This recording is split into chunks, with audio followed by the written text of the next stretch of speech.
Jadi pada prinsipnya generator ini bekerja secara awal ya, dari awal. Jadi dia itu akan digerakkan oleh dinamo starter. Nah, dinamo starter ya, ini dinamo starter ya.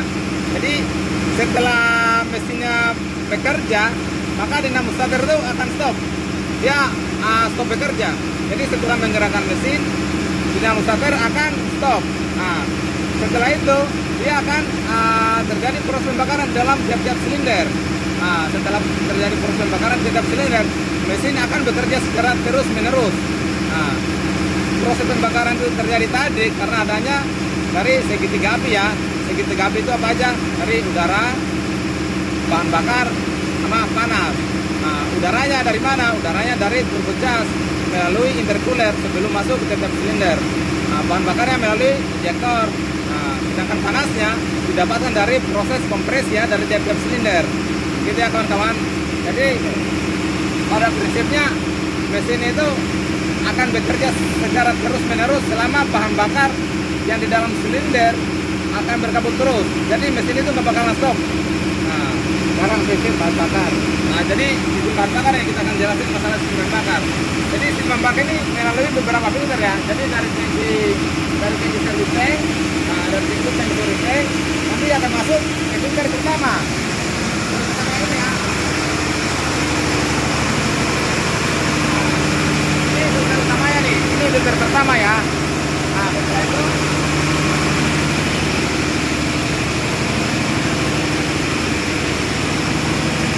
setelah itu akan masuk ke filter rakor. Nah, rakor ini ukurannya 30 mikron ya, 30 mikron. Setelah itu dia akan masuk ke filter strainer. Nah, strainer. Nah, setelah itu masuk ke pompa. Nah, dari pompa ini kemudian di filter NO yang ketiga ya, eco filter. Nah, dan kemudian masuk ke bos pump. Nah, ini bos pump. Nah, di dalam bos pump ini jumlah bahan bakar yang masuk ke dalam bos pump ini sedikit dan banyaknya dia diatur oleh rek atau gubernur. Ini gubernur ya. Nah, ini gubernurnya nih. Semakin berbanyak-banyak, maka rek bahan bakar itu akan buka secara maksimal. Dia dapat perintah dari gubernur. Nah, dan gubernur itu dari MPU sana, MPU. Nah, jadi setelah bahan bakar masuk ke dalam bos pump, dia itu akan dipompa oleh fuel injection pump. Ini namanya fuel injection pump dan akan diteruskan ke injektor. Nah, tiap-tiap silinder. Nah, tiap silinder. Jadi pada prinsipnya bahan bakar ini akan kabut sesuai firing order. Firing order pada tiap-tiap mesin. Nah, jadi dia itu bekerja 10 derajat sebelum TMA, bahan bakar itu akan kabut. Ya, jadi dari proses langkah isap ya, proses langkah isap, ya kan? Nah, setelah proses langkah isap akan terjadi proses kompresi. Nah, jadi proses kompresi itulah 10 derajat atau 15 derajat sebelum tema bahan bakar akan kabut. Nah, dan setelah itu akan terjadi proses pembakaran. Piston akan didorong ke bawah. Nah, setelah didorong ke bawah akan terjadi langkah pembuangan. Nah, setelah langkah pembuangan, dia akan terjadi langkah isap lagi dan begitu terus secara menerus ya kawan-kawan ya. Jadi untuk masalah bahan bakar itu begitu aja simpel. Jadi sirkulasi terus dari filter rakor, strainer, eco filter dan bos pump dan kemudian ke injektor. Nah, jadi kalau untuk sistem pendingin ini, sistem pendinginnya ini sangat simpel ya. Soalnya dia ini apa namanya, cuma pakai tank ini doang, air tawannya, sistem pendingin.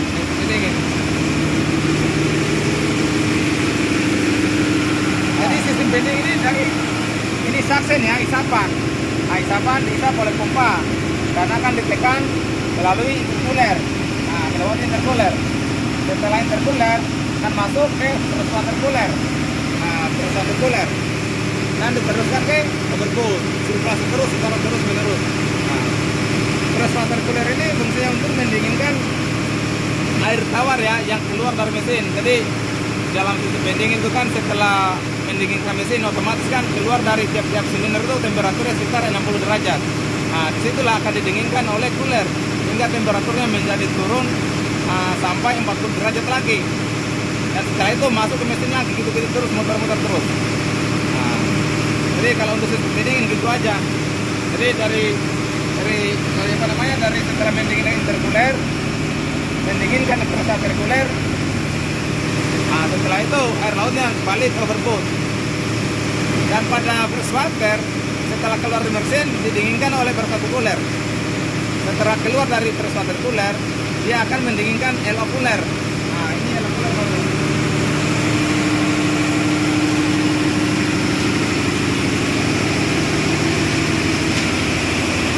Ini ya, ini LO cooler. Jadi LO cooler, ini LO cooler. Jadi fresh water tadi yang dari fresh water cooler akan menuju LO cooler untuk mendinginkan oli. Nah, setelah itu dia akan masuk ke dalam engine melalui pompa fresh water. Ini pompanya ya. Nah, dia akan masuk ke dalam tiap silinder dan keluar melalui jaket cooling, masuk lagi ke dalam fresh water cooler. Itu aja kalau masalah pendingin. Jadi masalah sistem pelumas. Jadi sistem pelumas ini dari karter ya, dari karter yaitu akan diisap oleh pompa. Jadi pada mesin ini tuh pompa olinya berada di dalam karter ya. Nah, jadi setelah dipompa akan ditekan ke LO cooler. LO cooler masuk ke filter. Nah, dari filter ini akan masuk ke dalam mesin. Dia akan melumasi bagian-bagian crankshaft, metal jalan, piston. Nah ini untuk ini Pak, untuk apa, baloknya, pengaruhnya kalau ada perubahan balok. Oh ya, jadi ini solenoid valve ya kawan. Jadi bahan bakar ini pada mesin ini dilengkapi dengan solenoid valve. Jadi pada saat engine ini stop, ini solenoid valve-nya akan menutup. Ini solenoid valve-nya untuk bahan bakar ya. Nah, jadi pada saat mesin akan bekerja, dia ini buka, secara otomatis akan membuka.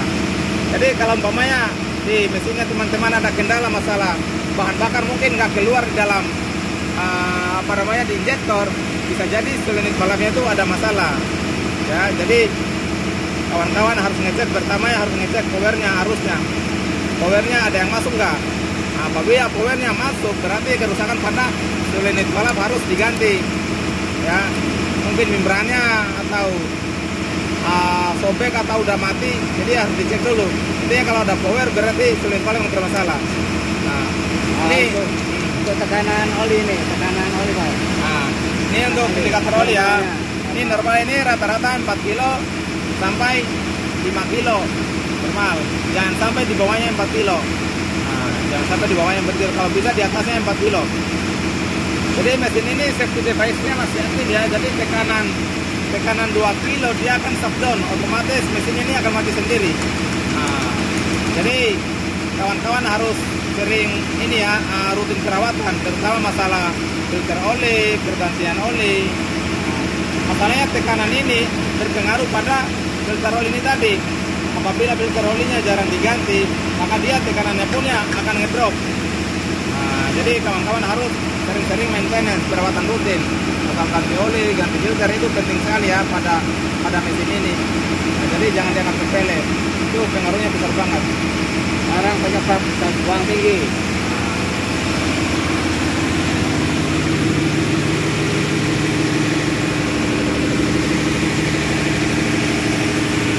Jadi kita berbicara masalah gas buang tinggi ya. Jadi ada beberapa hal yang mempengaruhi gas buang tinggi. Pertama, bisa jadi dari turbogas. Yang kedua, intercooler. Yang ketiga, terjadi kebocoran kompresor di dalam setiap silinder. Nah, kita berbicara pertama masalah turbogas. Jadi yang berpengaruh di situ masalah turbogas, mungkin turbogasnya bermasalah. Bisa jadi pertama, putaran turbogas terlalu berat atau di situ banyak karbon atau kerak-kerak, makanya kita harus sering-sering bersihkan. Bisa jadi juga mungkin bearingnya udah pada oblak atau waktunya diganti, itu harus diganti kawan-kawan. Jadi itu putaran turbo itu harus benar-benar enteng ya. Jadi biar nanti suplai udara yang masuk ke dalam silinder itu lebih lancar, lebih banyak. Nah gitu. Jadi yang kedua masalah intercooler. Intercooler ini apabila kotor dia akan sangat berpengaruh kepada masalah untuk gas buang mesin temperatur. Nah, jadi ini apa namanya, udara ini yang masuk ke intercooler, sebelum masuk intercooler itu temperaturnya sekitar 50-an. Nah, setelah keluar dari intercooler dia itu harus bisa mencapai 30 derajat atau sampai 35 derajat. Kalau di atasnya itu maka gas buang mesin cenderung akan lebih panas. Ya, jadi kalau bisa ya tiap harus sering-sering bersihkan intercooler. Ya, soalnya nanti pengaruhnya nanti gas buang.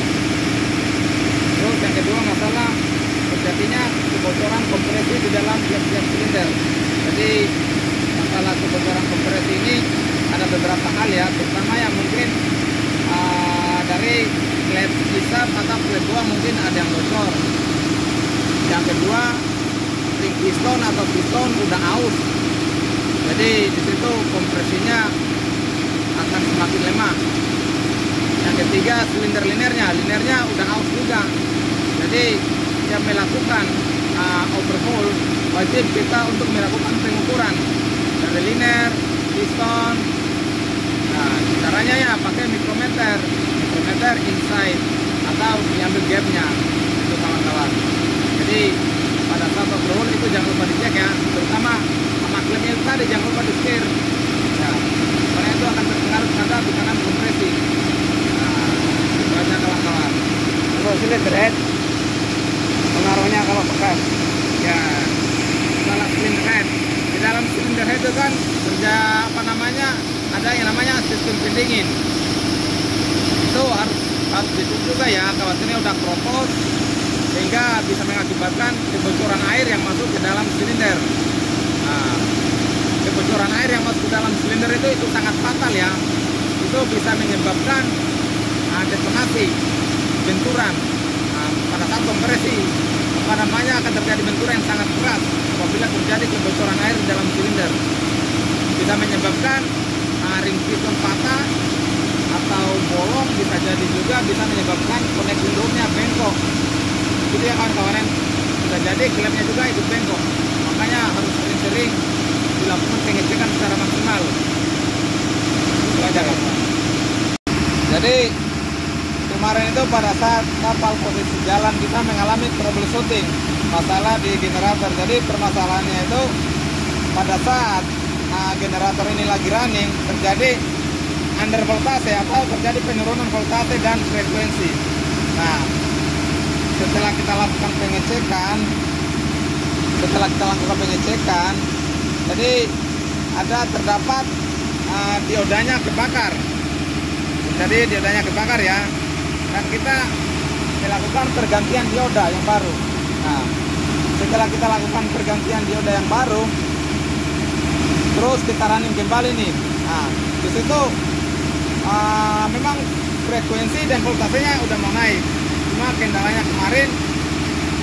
kemarin pada saat di paralel ampernya naik tinggi banget. Nah, ampernya tinggi banget.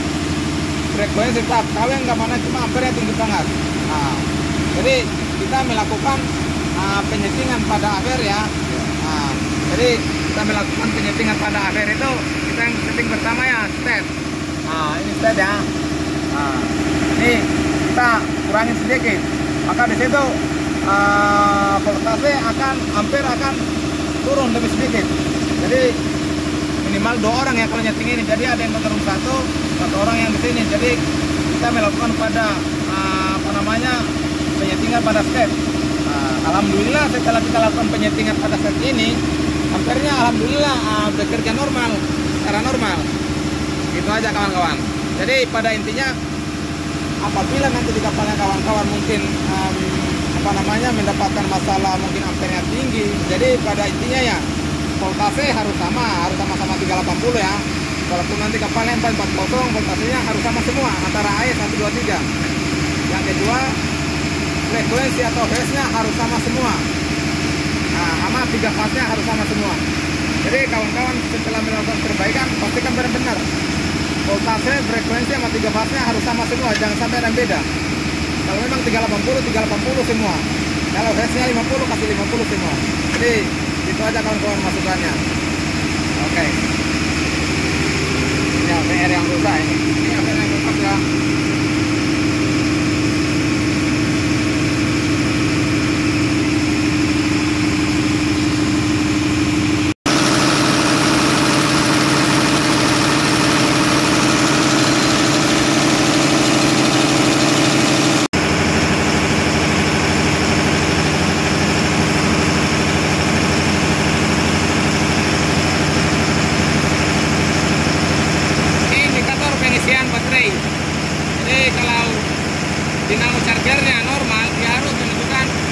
7.